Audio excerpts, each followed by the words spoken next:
자, 땅콩 법정 배우가 된 변호인들. 자, 변호인들이 배우가 됐다 무슨 얘기인지 궁금한데 조현아 전 부사장의 땅콩 회항 그 재판이 결심 공판이 이번 주 월요일에 있었는데요. 이 자리에서 조현아 부사장 많이 울었다고 합니다. 그런데 방청석이 웃음바다가 됐다고 하는데 어떤 이야기인지 윤정혜 기자하고 자세히 알아보겠습니다. 자, 어떤 일이 있었던 건지 먼저 설명을 좀 해주시죠.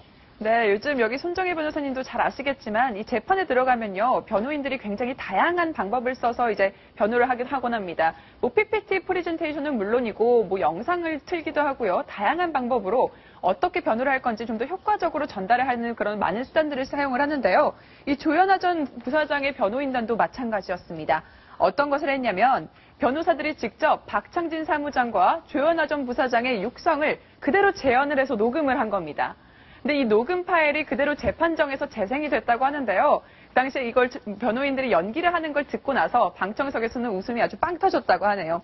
왜냐하면은 뭐 그런 방식의 변론을 쉽게 이제 방청객들 입장에서는 보기가 어려우니까요. 그런데 이렇게 변호인들이 이렇게 연기를 했던 데는 또 이유가 있었습니다. 어떤 이유냐? 당시 그 항공기를 돌리는, 그러니까 램프 리턴을 하는 시간이 실질적으로는 한 17초에 불과했거든요. 그런데 이 17초 동안 박창진 사무장이 주장하는 것처럼 조현아 전 부사장이 폭언을 할 수가 없다. 예. 물리적으로 불가능하다. 이걸 보여주기 위해서 변호사들이 직접 연기를 한 겁니다. 연기를 해서 정말로 그 당시 대화를 재연을 해보니까 한 45초 정도가 나왔다고 하네요. 그렇군요. 네, 램프 리턴 27초보다는 훨씬 더 긴 시간이 나온 거죠. 자, 일단 지금 속보가 하나 들어왔습니다. 수원에서 한지에 쌓인 의문의 시신 4구가 발견이 됐다는 속보가 들어왔습니다. 자, 잠시 후에 저희가 현장 전화 연결을 해서 현장 상황을 자세히 전해드리겠습니다. 수원 월드컵 경기장 인근의 야산에서 등산객이 발견을 했는데요. 시신 4구가 한지에 머리, 팔, 다리가 쌓여 있었다. 이런 내용이 지금 들어오고 있습니다. 또 끔찍한 사건이 발생을 했는데요. 경찰이 시신 발견을 해서 현장에서 지금 수습 중이라고 하니까요. 잠시 후에 현장 연결을 해서 자세히 한번 알아보겠습니다. 자, 일단 윤정혜 기자. 네. 관련 얘기 다시 또 이어가야 될 텐데, 자, 저희가 예전에 제가 이제 조현아 전 부사장으로 분해서 상황극을 한번 만들어 본 적이 있는데, 네. 지금 양쪽의 주장이 엇갈리고 있는 상황인데, 결국 조현아 전 부사장은 박창진 사무장의 주장을 다 부인하고 있는 그런 상황으로 봐야 되는 거죠? 그렇죠. 일단은 박창진 사무장이 주장하는 그 파일철로 손등을 콕콕 찍었다. 이런 부분에 대해서 전부 다 부인을 하고 있잖아요. 그리고 지금 변호인단도 박창진 사무장이 주장하는 것처럼 그렇게 폭언이 길지 않았다라고 주장을 하고 있는 그런 상황입니다. 예, 그렇군요. 자, 그러면 보시기엔 어때요?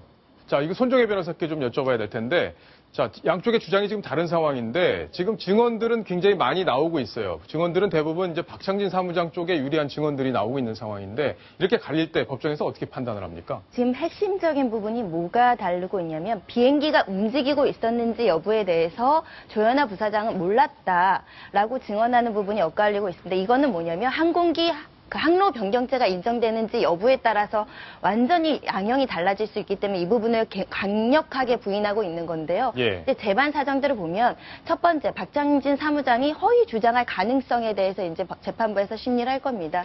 그런데 허위 주장할 동기가 발견되지 않습니다. 그렇기 때문에 진술의 신빙성을 깎아내릴 여러 가지 정황적인 상황들이 뒷받침되지 않을 것 같고, 두 번째 또 목격한 승객들이 있기 때문에 그 주장에 대해서는 오히려 조현아 부사장보다는 박창진 사무장의 말에 진실의 무게가 실릴 가능성이 매우 높기 때문에 여러 가지 변호인들이 노력을 하고 있겠지만 객관적인 진실은 박창진 사무장이 진술하는 것과 일치하는 것으로 평가될 가능성이 매우 높습니다. 그렇군요.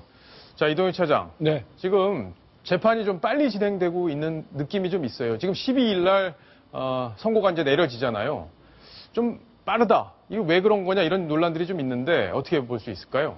뭐 이게 조 전 부사장에게 유리한 것이냐 아니면 불리한 것이냐 이런 논란에서부터 과연 이렇게 신속한 재판이 정당한 것이냐 이런 많은 논란들이 있는데, 일단 일정들을 찾아보면 예. 1월 7일 날 구속 기소가 됩니다.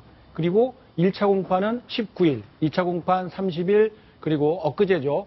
결심 공판이 2월 2일 날 있었고 열흘 뒤인 12일 날 1심이 선고가 됩니다. 고작 37일 만에 구속 기소된 이후에 37일 만에 1심 선고가 되는 거거든요. 예. 이거 보통 그냥 일반 사건 같은 경우에도 뭐 6개월 걸리거나 3개월에서 이렇게 걸리는 경우가 많았는데 대단히 빠른 결정입니다. 예. 지금 이례적으로 굉장히 빨리 진행되는 재판 상황인데, 자, 시청자 질문이 하나 들어왔습니다. 같이 한번 보시고 이야기를 이어가겠습니다.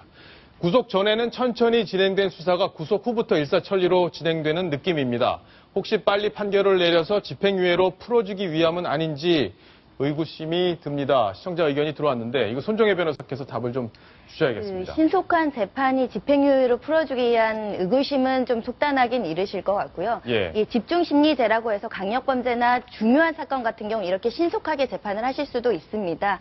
다만 이 재판과 왜 이렇게 서둘렀냐라고 살펴보면 사실은 내년에는 법원 인사이동이 2월 달에 있는데 2월 달에 이제 재판 이동이 있으면 또 3월 달 새로운 판사님이 오실 수도 있습니다. 예. 그렇기 때문에 해당 판사님이 직접 판결을 쓰고 가시려고 좀 빨리빨리 잡으신 측면도 있을 것 같고 형사 재판이 빨리 진행이 되게 되면 피고인 입장으로는 신속한 재판을 받기 때문에 구속 상태였다가 혹시 집행유예를 받으면 구속 기간이 줄어드는 장점도 있겠지만 피해자 입장에서도 굉장히 좋은 겁니다. 왜냐하면 증인을 서야 되는데 몇 개월 지나서 증언을 쓰게 되면 기억이 소실되기 때문에 정확한 실체 진실을 발견하기 어려운 점이 있을 거기 때문에 예. 장단점이 있어서 이 사건이 조현아 부사장한테 유리할지 불리할지는 나중에 결과를 보셔야 될 것 같고요. 특히 이 짧은 시간에 재판이 이루어지기 때문에 조현아 부사장이 어떤 단점을 갖고 있냐면 피해자하고 합의를 보지 못했습니다. 예. 보통은 상당한 시간이 주어지게 되면 마음이 풀리죠. 피해자 입장에서도. 그렇기 때문에 합의가 돼서 용서가 돼서 그게 양형의 중요한 요소로도 판단될 수 있기 때문에 장단점이 있는 상황에서 재판부가 실제 실형을 유지할지 집행유예를 할지는 지켜봐야 될 것 같습니다. 예. 자, 이동희 차장께 질문 마지막으로 하나 이어가겠습니다. 조양호 회장이 그런 얘기를 했잖아요. 소통을 적극적으로 하겠다. 그래서 회사에 별도의 위원회, 외부 인사까지 포함시키는 위원회를 만들어서 회사 개혁을 하겠다. 이런 얘기를 했는데 그 약속이 지금 안 지켜지고 있다고 하더라고요. 예, 그렇기 때문에 말만 소통을 강화하겠다 이렇게 말한 것 아니냐는 이 많은 분들의 지적을 받고 있습니다. 이 소통위원회를 만들겠다라고 했는데요. 이 대한항공 쪽에서는 최근에 임원 인사를 했는데 이 회장, 오너가 말한 이 소통위원회에 배치가 될 업무를 맡아야 될 임원 인사는 이번 임원 인사에서는 찾아볼 길이 없었고요. 외부 인사도 영입을 하겠다고 했는데 이 역시 어떻게 진척이 되고 있는지 알려진 바가 없습니다. 이런 점 때문에 조양호 회장의 이 소통 강화 이런 방침이 제대로 이행이 되지 않고 있는 것 아니냐 예. 이런 지적을 받고 있습니다.